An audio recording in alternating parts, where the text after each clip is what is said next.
5 sinais de manipulação emocional. Você já saiu de uma conversa se sentindo confuso, culpado ou com a sensação de que algo estava errado, mas sem saber exatamente o quê?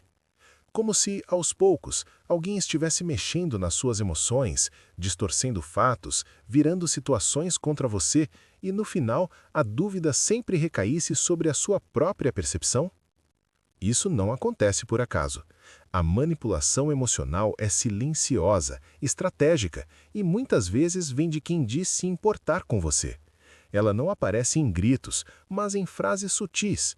Não se impõe pela força, mas pela culpa, pelo medo de perder, pela sensação constante de estar em dívida emocional. E o mais perigoso, quando você percebe, já está tentando agradar, se explicar ou se justificar o tempo todo.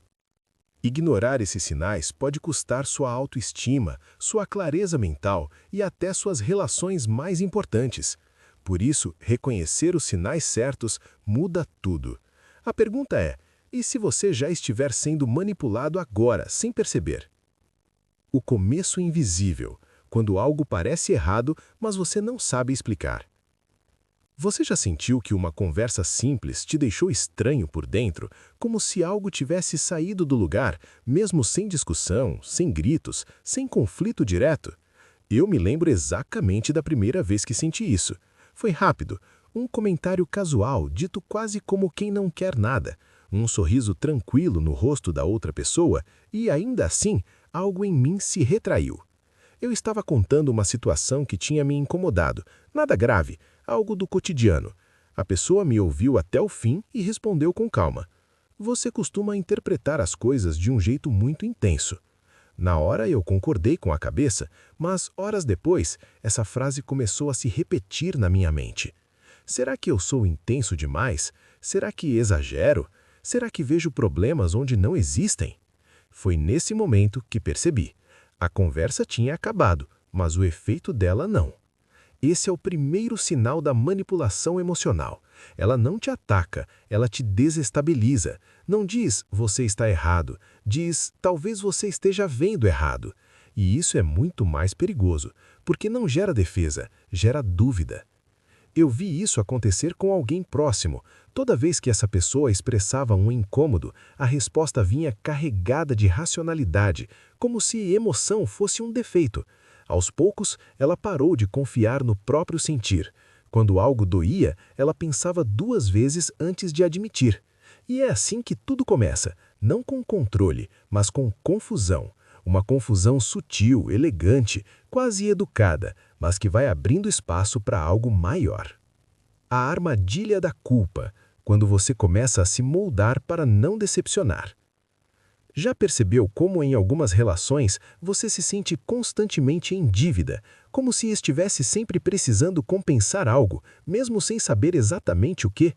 Eu presenciei uma situação que deixou isso muito claro para mim. Uma pessoa decidiu colocar um limite, nada agressivo, nada definitivo, apenas disse que precisava de um tempo para pensar.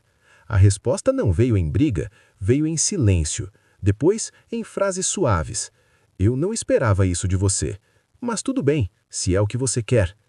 Essas frases não acusam, elas ferem, porque transferem a responsabilidade emocional para quem tentou se proteger.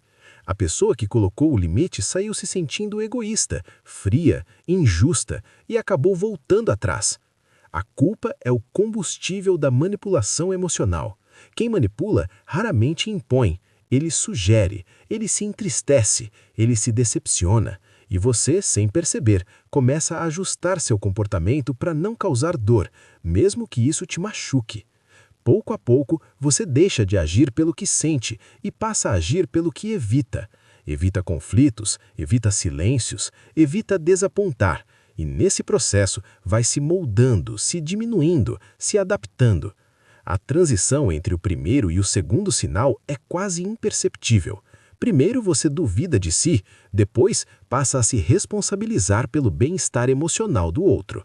E quando isso acontece, o terreno já está preparado para algo ainda mais profundo. A inversão silenciosa, quando você vira o problema da história. Você já percebeu como algumas discussões nunca chegam a lugar nenhum? Eu lembro de assistir a uma conversa que parecia simples, um problema concreto, algo que poderia ser resolvido em minutos, mas de repente tudo mudou. Quem começou falando de um comportamento específico terminou se defendendo como pessoa. A narrativa foi sendo distorcida com frases como "você entendeu errado", "você sempre reage assim", "esse é o seu jeito de complicar tudo". Em poucos minutos, o foco deixou de ser o comportamento inicial e passou a ser a reação de quem se sentiu afetado. O erro desapareceu, a emoção virou exagero, a sensibilidade virou defeito. Esse é um dos sinais mais desgastantes da manipulação emocional, a inversão de papéis. Você entra querendo resolver algo e sai se sentindo culpado por existir do jeito que é. E quanto mais tenta explicar, pior parece ficar. Eu vi alguém começar a duvidar tanto de si que passou a guardar mensagens, anotar conversas, revisar detalhes, como se precisasse de provas para validar a própria experiência. Esse é um ponto crítico. Quando você começa a se defender da própria percepção, algo muito sério já aconteceu. E é aqui que surge a primeira pergunta estratégica que quase ninguém tem coragem de se fazer. Por que, em algumas relações, você sempre termina pedindo desculpas, mesmo quando você foi quem se sentiu ferido? A resposta para essa pergunta costuma doer, mas ignorá-la dói ainda mais. O laço invisível, quando o medo de perder fala mais alto do que o sofrimento. Existe um momento específico que a pessoa percebe que algo está errado, mas permanece. Eu ouvi alguém dizer algo que nunca esqueci. Eu sei que isso me machuca, mas e se eu estiver jogando fora algo importante? Esse pensamento não surge do nada, ele é construído. A manipulação emocional cria dependência, não pelo amor, mas pelo medo. Medo de ficar sozinho, medo de se arrepender, medo de não encontrar algo melhor. Ao mesmo tempo em que a relação te desgasta, ela se apresenta como única. Ninguém vai te entender como eu, ninguém vai ter essa paciência, você não vai encontrar alguém que te aceite assim. Pouco a pouco você passa a acreditar que precisa daquilo para não ficar vazio, que sair é mais assustador do que ficar, que suportar é mais seguro do que recomeçar. Eu presenciei alguém justificar comportamentos que anos antes jamais aceitaria, sempre com a mesma frase: "Mas quando é bom, é muito bom". Esse é o nó emocional. Não é a pessoa que prende, é a esperança, a memória dos momentos bons, a promessa implícita de que se você tentar mais um pouco, tudo vai melhorar. E quando você chega nesse ponto, o controle não precisa ser exercido, já está internalizado. O sinal final, quando você quase não se reconhece mais. Esse último sinal não aparece em palavras, ele aparece no corpo, no silêncio, na forma como você começa a se comportar. Eu vi alguém dizer quase sem emoção: "Eu não sei mais quem sou perto dessa pessoa". Ela falava menos, pensava mais antes de se expressar, media reações, evitava temas, evitava certas reações, evitava ser quem era mesma, tudo para manter uma estabilidade frágil. A manipulação emocional não te apaga de uma vez, ela vai te desgastando aos poucos, em pequenas concessões, em silêncios repetidos, em adaptações constantes, até o dia que você percebe que está vivendo em função de manter algo que te custa caro demais. E então surge a segunda pergunta estratégica, talvez a mais difícil de todas. Em que momento você começou a perder a si mesmo para manter essa relação de pé?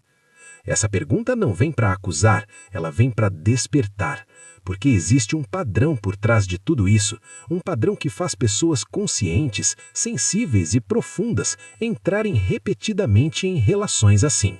E quando você enxerga esse padrão, algo muda. As peças se encaixam, os sinais fazem sentido, a culpa começa a perder força. Mas o que quase ninguém conta é que reconhecer os sinais no outro é só metade do caminho. A outra metade envolve olhar para dentro, e isso muda tudo.